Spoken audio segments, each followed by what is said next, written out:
आज सकाळी सकाळी खिडकीमध्ये मला एक पक्षी दिसला आणि त्या पक्ष्याने सर्वांचे लक्ष वेधून घेतले. मग काय, जेवढे त्याचे स्वरूप कॅमेऱ्यामध्ये टिपता येईल तेवढा मी टिपण्याचा प्रयत्न केला.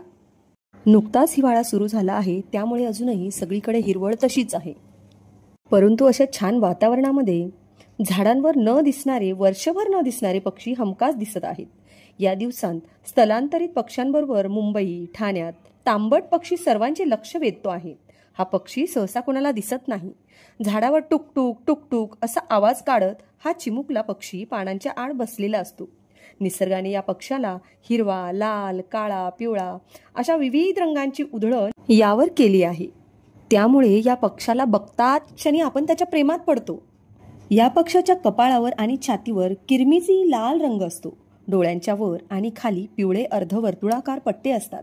त्यांचा कंठ पिवळा धम्मक असतो, तर शरीराचा आतील भाग हिरव्या पांढऱ्या रंगाचा आणि आरीयुक्त असतो.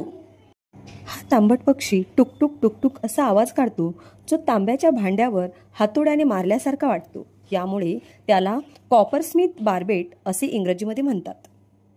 आणि बरं का, स्थानिक भागात याला पुकपुक्या असेही म्हणतात.